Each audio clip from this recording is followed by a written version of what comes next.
Olá, o Ideias da Aldeia está de volta e hoje conversando sobre malária com o pesquisador da Universidade de São Paulo, Marcelo Ferreira. Marcelo, eu te interrompi bruscamente no primeiro bloco, quando você fazia uma espécie de avaliação de algumas políticas públicas na área de combate à malária. E aí eu reforço a pergunta e peço para que você continue essa análise das políticas públicas colocadas especificamente no estado do Acre. Você que acompanha desde 2004 um pouco mais de perto essa situação, qual a avaliação que você faz da política de combate à malária aqui no estado? Perfeito. Bom, nós temos realidades diferentes. Então, eu diria que hoje, em toda a Amazônia, o essencial da política de controle da malária é o diagnóstico precoce, seguido do tratamento o mais rápido possível. O que a gente ganha com isso? Duas coisas fundamentais. Primeiro, evita os casos graves de malária. Hoje em dia, dá para dizer claramente que os casos graves de malária no Brasil são essencialmente aqueles em que houve um retardo no diagnóstico e, portanto, um retardo no tratamento. Bom, a segunda, então isso diminui a morbidade, ou seja, o risco do indivíduo ter uma doença muito grave, inclusive a mortalidade, ou seja, o risco do indivíduo morrer de malária. A segunda vantagem enorme do diagnóstico rápido e tratamento rápido é que quanto mais cedo eu trato o indivíduo, menos tempo ele fica capaz de infectar mosquitos e, portanto, transmitir malária para outras pessoas. Lembre-se que o ser humano é a única fonte de infecção para o mosquito. É absolutamente necessário haver seres humanos infectados para que os mosquitos se infectem e, portanto, transmitam para outros indivíduos. Então, essa é a espinha dorsal do programa de controle da malária em toda a Amazônia, que é essencialmente a área endêmica brasileira. Bom, existem peculiaridades em regiões específicas. Por exemplo, evidentemente o combate à malária numa população ribeirinha isolada, uma população de seringal, uma população de difícil acesso, é diferente. É necessário haver equipes volantes, por exemplo, que levem o diagnóstico à população. A população não tem necessariamente condições de se deslocar para postos diagnósticos fixos. Existe a situação de Cruzeiro do Sul, que é uma situação muito peculiar, em que a transmissão de malária aparentemente está associada de maneira muito clara com a proliferação de tanques de piscicultura. Isso significa o quê? Essencialmente houve um aumento na população de mosquitos, que foi propiciado pela proliferação de tanques de piscicultura em que as larvas dos mosquitos conseguem proliferar muito bem. Temos aí um problema muito complicado, porque aí entra a ordem econômica, interferindo na saúde pública. É complicado. Exatamente. Eu acho que nesse aspecto em particular, o governo do Acre tem tido uma atitude muito inteligente, que é utilizar, segundo a informação da secretária de Saúde, utilizar a arma mais inteligente que existe nesse contexto, que é o controle biológico. Por quê? As outras medidas que a gente pode utilizar para matar a larva de mosquito são medidas que resultam em uma poluição tremenda do ambiente. Colocar óleo queimado na água, colocar verde Paris, que é um veneno na água. Evidentemente, isso não tem nenhuma aceitabilidade, ainda mais naquelas coleções de água que são utilizadas com uma finalidade econômica. Assim como não teria também se fossem coleções de água utilizadas como fonte de água potável, água para alimentos, água para iria causar desequilíbrio da mesma forma. Ia causar desequilíbrio, ia causar uma muito compreensível antipatia da população. Então, por exemplo, a situação de Cruzeiro do Sul é uma situação muito peculiar, em que se associa um problema, uma medida geral de controle da malária, baseada em diagnóstico e tratamento precoce, a uma série de medidas adicionais para diminuir a população de mosquitos. A gente tem também uma preocupação muito grande em relação à eficácia do tratamento da malária. Essa é uma preocupação que não é só no Brasil. O mundo todo está muito preocupado com o desenvolvimento de resistência do parasita da malária às drogas que se usam no tratamento. Plasmodium falciparum, que é aquele que causa a malária mais grave, esse já é resistente a uma série de drogas disponíveis já há muitas décadas. Desde o início da década de 60, isso está muito bem documentado. Então, o que acontece é por isso que o tratamento da malária muda ao longo do tempo, da malária falciparum vem mudando ao longo do tempo. Cada vez são introduzidas novas drogas, são feitas novas combinações de drogas para se lidar, digamos assim, com a resistência. Existe a possibilidade de que no Brasil a gente esteja assistindo ao início do desenvolvimento de resistência também de Plasmodium vivax, que é uma espécie que desde o final da Segunda Guerra Mundial praticamente se trata com o mesmo esquema terapêutico. As mesmas drogas são utilizadas desde então, e por motivos que a gente não compreende completamente, não compreende muito bem ainda, aparentemente só agora Plasmodium vivax vem desenvolvendo resistência. Falciparum desenvolveu rapidamente aquelas drogas que se utilizavam logo depois da Segunda Guerra Mundial. Vivax não. Vivax demorou muitas décadas para desenvolver resistência. Muito bem documentada, por exemplo, na Oceania, no Sudeste Asiático, e aparentemente nós estamos tendo esse fenômeno no Brasil também. Isso ainda não é completamente esclarecido, existem vários fatores que podem diminuir a eficácia do tratamento, mas esse é um dos motivos de atenção, e isso é um dos objetivos do nosso projeto de pesquisa aqui no Acre. Marcelo, antes de você detalhar um pouco mais sobre o projeto, vou te fazer uma última pergunta especificamente sobre a doença. Existe uma relação direta entre malária e condições sociais e econômicas? Existe essa relação direta? Claramente, você citou sim. Oceania também, e também África, Brasil, existe uma relação direta? Claramente sim. Desde por motivos meramente geográficos, ou seja, a malária é uma doença de regiões tropicais, porque o mosquito que transmite a malária não se adapta a regiões muito frias. Ora, o mundo tropical, em geral, compreende países mais pobres. Bom, afora essa associação meramente geográfica, digamos assim... Nós temos malária na Austrália, por exemplo?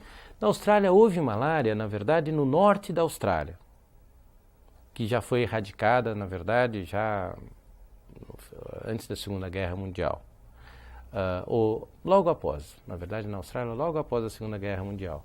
Então a gente não tem exemplos de países ricos em que existe transmissão de malária, com raríssimas exceções. Uma exceção interessante, recentemente, é a Coreia do Sul. Por quê? Na verdade, a malária veio da Coreia do Norte. Existe uma região na fronteira dos dois países, que é chamada Zona Desmilitarizada, que é uma espécie de região tampão para os dois exércitos ali não brigarem, e progressivamente foram sendo introduzidos casos de malária vivax, aparentemente vindos da Coreia do Norte para a Coreia do Sul. E o mosquito, na verdade, não precisa passaporte, né? Então atravessa ali a fronteira, por mais bem guardada que seja, infectada por plasmódio, e está havendo, na verdade, uma certa transmissão de malária vivax, felizmente é menos grave, na Coreia do Sul, que é um país que hoje a gente considera um país desenvolvido, né? Um país que tem um potencial econômico. Mas, via de regra, malária é dos países pobres. Uma questão muito interessante é que existe um ciclo vicioso em relação à malária e o subdesenvolvimento. O subdesenvolvimento propicia a transmissão de malária e a malária afeta profundamente a economia dos países em que ela existe. Então, na verdade, uma situação piora a outra e assim vamos progressivamente se não atuarmos de alguma maneira. De que maneira o subdesenvolvimento, digamos assim, afeta ou favorece a transmissão de malária? De diversas maneiras. Por exemplo, falta de obras de saneamento ambiental, que possam eventualmente diminuir ou reduzir o número de coleções de água que sejam propícias para o desenvolvimento dos mosquitos. Então, em última instância, certas obras de saneamento ambiental podem ser úteis para diminuir a população de mosquitos que transmitem a malária. O exemplo clássico disso é a Itália. A região de Roma era uma região altamente endêmica para a malária. E a malária foi erradicada em torno de Roma, essencialmente com obras de saneamento ambiental. Que mais? Populações com menor nível socioeconômico são populações que têm menos acesso ao diagnóstico e tratamento. Né? Felizmente, no Brasil, o diagnóstico de malária e o tratamento são gratuitos. Isso é uma conquista fantástica. Na imensa maioria do mundo, incluindo na África, os indivíduos têm que pagar para ter o diagnóstico e o tratamento de malária. Não é surpreendente que na África a imensa maioria dos casos de malária, e lá são muitíssimos, são da ordem de 300 a 500 milhões de casos por ano. Então vão a óbito, né? Não vão porque, felizmente, o parasita não é tão virulento assim. Mas assim mesmo morrem de 1 milhão a 3 milhões de crianças por ano de malária na África. Não deveria morrer nenhuma, na verdade. Não deveria morrer nenhuma. Malária é uma causa de mortalidade infantil na África extremamente importante. E qual é o tratamento disponível para a imensa maioria da população? Remédios caseiros. A medicação que aqui a gente tem gratuitamente, lá não é disponível. Não é disponível, assim, é muito cara, o salário médio das pessoas é extremamente baixo, as populações mais afetadas são de zona rural, então você pode imaginar como se dá a transmissão de malária nessas regiões. Então existe uma relação com o subdesenvolvimento extremamente importante e com esse reforço negativo, né? A malária é uma consequência e uma causa do subdesenvolvimimento. Marcelo, agora falando um pouco mais especificamente sobre a pesquisa que você coordena, ela tem um objetivo. Conquistado, está longe ainda de se alcançar esse objetivo ou ainda temos mais uma outra etapa a ser cumprida? Digamos assim, a gente sempre trabalha com objetivos de curto, médio e longo prazo. Então, a curto prazo, o objetivo era entender essencialmente o seguinte: numa determinada região em que existe transmissão de malária, a gente já sabia de antemão que, primeiro, alguns indivíduos moram na região e muito raramente adquirem malária, se é que adquirem. Outros indivíduos, sim, têm malária de vez em quando, mas caracteristicamente têm episódios de malária muito menos sintomáticos, ou seja, os indivíduos ficam menos doentes. Eles têm uma febre baixa, uma dor de cabeça, como eles já estão acostumados com aqueles sintomas e associar aqueles sintomas à malária, vão lá, fazem um diagnóstico de malária, deu a lâmina positiva, são tratados e aquilo é a malária deles. Outros não, têm uma malária naquela mesma área, morando na mesma área. Tem a malária, ficam realmente mal, com uma febre alta, calafrios, aquela tremedeira da malária, enfim. Existe aparentemente uma variação na suscetibilidade à infecção, ou seja, alguns indivíduos pegam, outros não pegam. Existe uma diferença na suscetibilidade à doença. Alguns indivíduos têm uma doença extremamente leve e outros uma doença florida, uma doença realmente debilitante. Bom, por quê? A primeira pergunta é por que isso?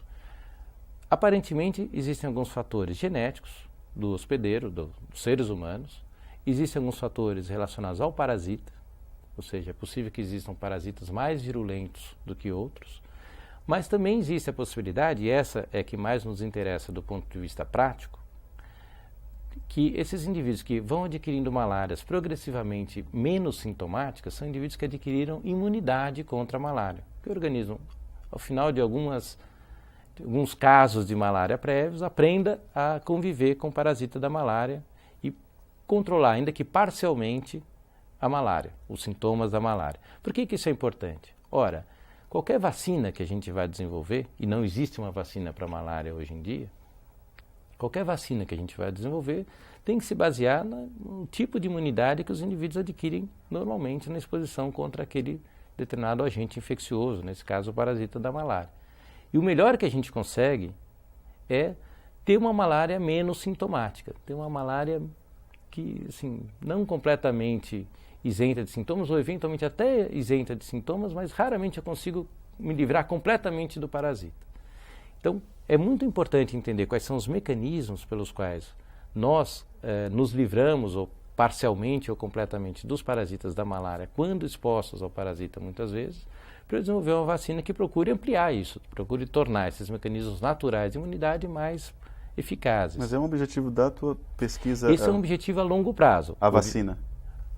A longo prazo é um objetivo de qualquer pesquisa de imunidade contra a malária. Mas é um desafio, porque com uma doença que tem tantas especificidades, né? Um mosquito pica mais à tarde, outro mais à noite. É complicado. É extremamente complicado. É por isso que as pesquisas a respeito de vacinas contra a malária começaram na década de 40. Receberam um impulso muito forte no final da década de 60. E daí em diante, a gente conviveu com promessas de que, olha, estamos próximos de uma vacina. A partir da década de 80, cada ano surgia, opa, agora chegamos lá.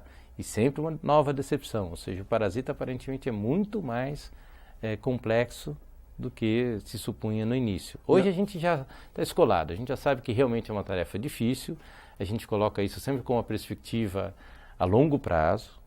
A gente, inclusive, tem dúvidas sérias de se uma vacina terá uma eficácia em termos de controle da malária a curto prazo grande, ou seja, se for uma vacina muito complicada, muito cara, com múltiplas doses, o indivíduo tem que ser imunizado a cada 6 meses, isso não serve para controlar a malária onde ela é transmitida. Serve eventualmente para um visitante que que venha para a região amazônica ou vá para a África se proteger durante aquele curto período de tempo em que ele vai se expor. E isso sem contar que o investimento para isso precisaria de grandes indústrias farmacêuticas envolvidas. Exato. E como é doença limitada a país tropical, geralmente? Curiosamente, existe algum envolvimento de indústria farmacêutica. É claro que não dá para se comparar o esforço de desenvolvimento de vacinas contra a malária por parte do setor privado com aquele, por exemplo, desenvolvido para vacinas contra o vírus da AIDS e uma série de outras doenças que ocorrem no mundo como um todo. Mas existem, inclusive, esforços de laboratórios privados, internacionais. E existe financiamento tanto de organismos como a Organização Mundial da Saúde, por exemplo, como também, por exemplo, da Fundação Gates, do Bill Gates, do famoso Bill Gates. E o Bill Gates é hoje o maior financiador de pesquisas em malária do mundo, a Fundação Gates. Ela financia, dá, por exemplo, muito mais recursos para pesquisa em malária, especificamente vacinas contra a malária, do que a própria Organização Mundial da Saúde hoje em dia. Marcelo, esse estudo feito até agora, a USP vai apresentar em algum fórum, que isso possa ser comungado com a comunidade científica? Sem dúvida. O que a gente fez até o momento, a gente já publicou um artigo científico que descreve as condições do início do estudo. A gente segue uma população há quase 30 meses e a gente já publicou um artigo em que a gente descreve o que a gente encontrou na primeira visita que a gente fez a essa população de cerca de 480 indivíduos. A gente também já tem preparado para publicação em revistas científicas um artigo que descreve a população de parasitas, que essa foi uma grande surpresa. Os parasitas da malária nessa região são altamente diversificados. A gente encontra variantes genéticas em um determinado mês, para desespero de todos nós, né? A gente encontra variantes genéticas do parasita hoje que amanhã não estarão mais presentes e que daqui a 6 meses muito menos. A gente fez uma comparação com base num estudo que a gente tinha feito antes, no final da década de 90. Os parasitas que a gente encontrava no final da década de 90, já em 2004, aquelas variantes genéticas não se encontravam mais na população. Ou seja, o parasita tem uma capacidade de variabilidade, de variação genética que é impressionante. Imagine isso pensando em vacinas, por exemplo. Pode ser que a vacina que eu desenvolvo ao final de anos de pesquisa sirva para uma determinada variante genética, mas não para outra. Claro que há matizes nisso, não é uma coisa tão dramática assim. Mas o mesmo vale para a resistência a medicamentos. É possível que rapidamente surjam novas variantes potencialmente resistentes a um medicamento, a outro. Então isso é uma má notícia. Essa é uma notícia inesperada até certo ponto e má, porque a gente trabalhando numa comunidade relativamente bem delimitada, enfim, restrita, já observa uma variabilidade gigantesca. Então esse é outro resultado interessante que já foi enviado para publicação. E, evidentemente, é uma série de fóruns científicos, congressos, em que a gente vem apresentando os resultados, inclusive o Congresso da Sociedade Americana de Medicina Tropical, que agora, em novembro, a gente vai apresentar alguns resultados desse projeto. Agora, é igualmente importante a gente apresentar os resultados do projeto para a população, né? Então, a gente já fez algumas palestras, tanto na zona urbana de Acrelândia, como na zona rural, apresentando alguns resultados preliminares do projeto, tanto no que diz respeito à malária, quanto também em alguns subprojetos que a gente acabou realizando durante esse período todo. Por exemplo, sobre anemia, sobre parasitas intestinais, e aí, evidentemente, sempre conjugando a apresentação dos resultados propriamente ditos com medidas educativas. Então, como se previne a anemia, como se trata a anemia, como se previnem as infecções por parasitas intestinais. Então, a gente convidou amigos e colegas de São Paulo e de outros estados para dar pequenas palestras, tanto na zona rural quanto na zona urbana, a respeito desses temas, que são os temas que a gente investigou ao longo desse período. Marcelo, eu gostaria muito de agradecer a sua presença aqui no Ideias da Aldeia, parabenizar pelo trabalho e torcer para que todo esse esforço, você um dia chegue aqui no Ideias da Aldeia com uma boa notícia, melhor do que essas que você trouxe. Ou você não trouxe muitas boas notícias, não, em relação à variabilidade, mas de qualquer forma é um desafio muito grande. Parabéns pelo trabalho. Muito obrigado. Bom, e você que nos acompanhou em casa, obrigado e contamos com a sua participação no próximo encontro. Até lá.